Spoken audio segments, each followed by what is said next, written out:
Chapter 7. Technology, Dean's Dark Secret. The why was never in question. What happened? How it happened? Those answers remain unclear.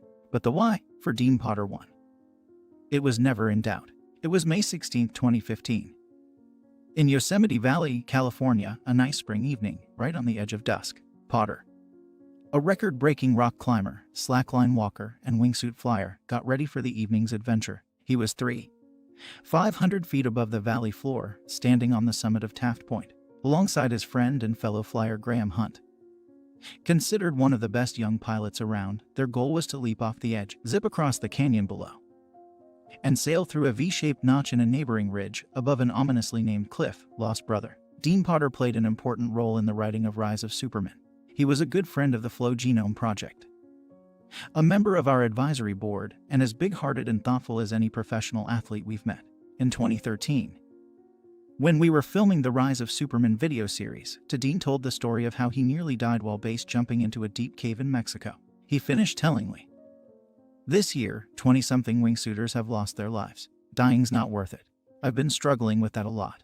I don't want to be that guy who got lucky. And I've been that guy who got lucky for a lot of years. I want to be that guy that's such a wizard of strategy and knows myself and am comfortable enough to say, nah, I'm not going. I want to live." But that early evening in Yosemite, he went anyway. Graham and Dean launched off Taft Point. 40 seconds later, their flights were over. Both men came into the notch low, possibly because the colder, denser winds that arrived with the setting sun had cost them altitude. Potter never wavered. But Hunt, as far as anyone can tell, jerked left, then swerved right, putting him on a diagonal path and directly into the canyon's far wall. Potter made it through the notch, but didn't have the height he needed and crashed into the rocks on the other side. Both men died on impact, and to this day, the details of the accident remain mysteries. No one knows what caused Hunt to swerve. No one knows exactly how Potter lost so much altitude, but the why was never in question. "Look," Potter once explained, "I know the dark secret 3. I know my options. I can sit on a cushion and meditate for 2 hours and maybe I get a glimpse of something interesting. And maybe it lasts 2 seconds, but I put on a wingsuit and leap off a cliff and it's instantaneous. Whammo, there I am, in an alternate universe that lasts for hours." And for flow junkies who get their fix through action sports, this has always been the dark secret. Ecstasy only arises when attention is fully focused in the present moment. In meditation, for example, the reason you follow your breath is to ride its rhythm right into the now. Psychedelics overwhelm the senses with data, throwing so much information at us per second that paying attention to anything else becomes impossible. And for action and adventure athletes seeking flow, risk serves this same function.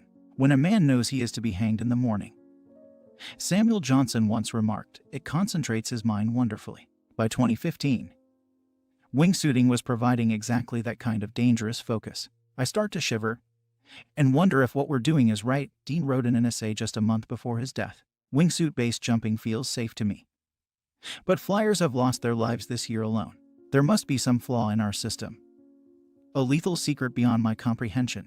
The lethal flaw is that, for many, using high-risk sport to explore ecstasy is so compelling and rewarding that it becomes an experience worth dying for. Steph Davis, for Potter's ex-wife and a professional climber, wingsuiter herself, has lost 2 husbands to the sport, yet she keeps flying. The siren song of hours in an alternate universe that Dean sought has continued to beckon to pilots convinced they can dodge the rocks. But for the rest of us, those with lives and wives and things that matter, are we shut out of these alternate universes? Do we have to make an impossible choice between dedicating decades to practice or accepting intolerable risks to get there faster? Thanks to inventors like skydiver Alan Metni. 5. The answer, increasingly, looks like no. Metni began his professional life as a lawyer at Vinson & Elkins, a global firm that counts senators, U.S. attorneys general, and Fortune 100 CEOs as alumni. But the legal life didn't do it for him. So he chucked it for his true passion, jumping out of airplanes. He pitched a tent at a local airport and began training relentlessly, logging more than 10,000 jumps and earning 3 U.S. national championships and a world championship in formation flying along the way. But Metni wasn't satisfied. He wanted to find a way to train even harder. So he started tinkering with giant fans and wind tunnels. By the early 2000s, he'd perfected an indoor skydiving experience indistinguishable from true freefall. Suddenly, competitive teams could log hundreds of hours training together in absolute safety. With this one innovation, The standard of excellence at the elite level changed nearly overnight. Even SEAL Team 6 came to work with Metni, not to learn how to jump out of airplanes.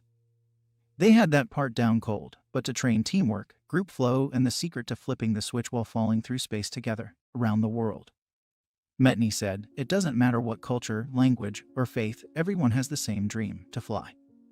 So he built a company, IFLY, and set out to fulfill that dream, one wind tunnel at a time. Today, IFLY 6 is in 14 countries with over 54 tunnels and revenue nudging 10 figures. Thousands and thousands of people who would never have considered jumping out of a perfectly good airplane or leaping off a cliff in a wingsuit have realized that dream and done so safely, by taking out the risk.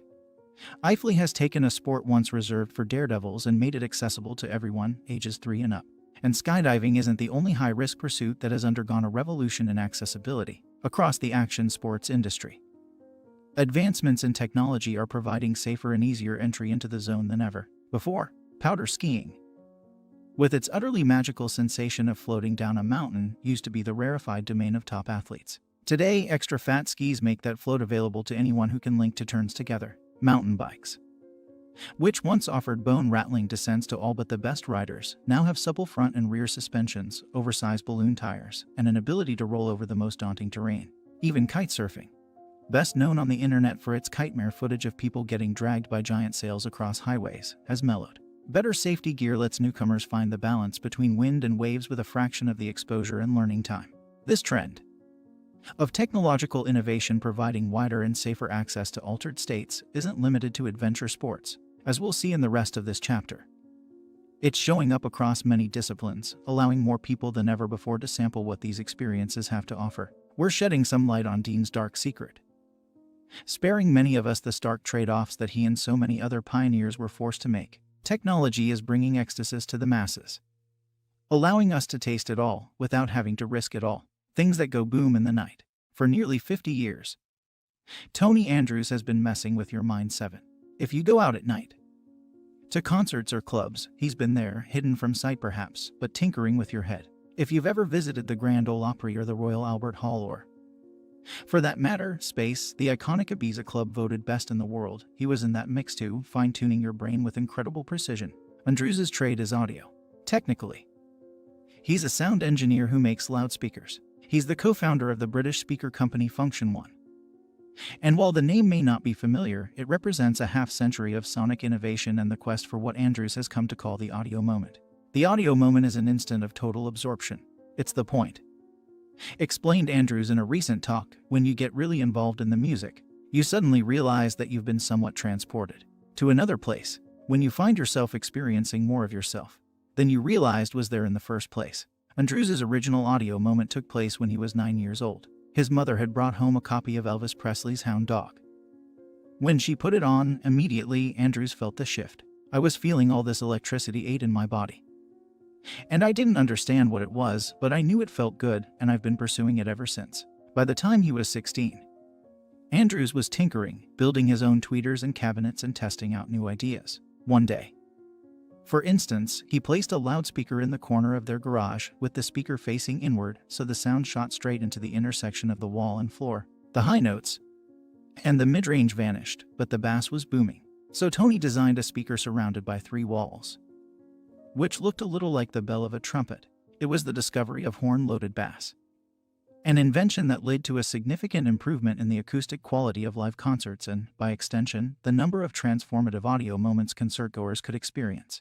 Andrews also realized that while a decent home stereo, what used to be called hi-fi, had more than enough sound quality to shift consciousness, there were only so many bodies you could pack into a living room. If Andrews wanted to have a real impact, he needed to figure out how to bring that same high-quality sound to more people, to build a system capable of reproducing the audio moment at a stadium level. Then, he says, in my simplistic terms, people could have a common place to expand their minds. 9. And when we had the opportunity to stand in front of a Function One sound stack at a recent concert, we got a clear sense of how far Andrews had come in perfecting his audio moment.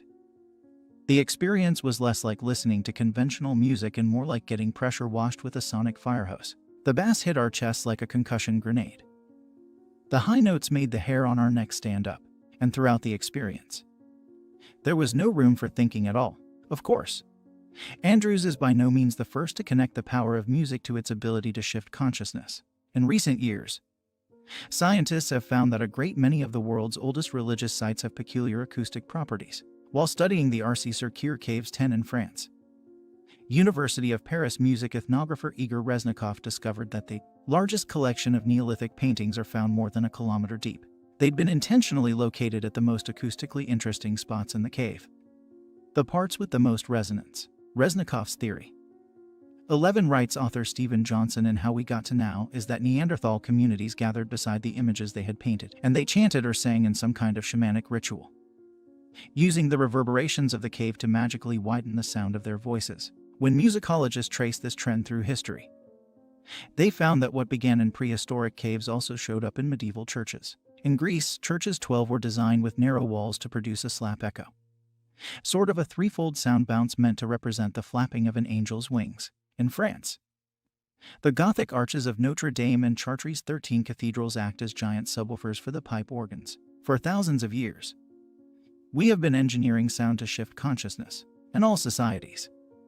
14 explains neurologist Oliver Sacks in the journal Brain. A primary function of music is collective and communal, to bring and bind people together. One of the most dramatic effects of music's power is the induction of trance states. Trance, ecstatic singing, dancing, wild movements and cries, perhaps rhythmic rocking, or catatonia-like rigidity or immobility, profoundly altered state, and whilst it can be achieved by a single individual, it often seems to be facilitated in a communal group. Scientists working in the burgeoning field of neuromusicology 15 have begun using high-powered imaging to decode these effects.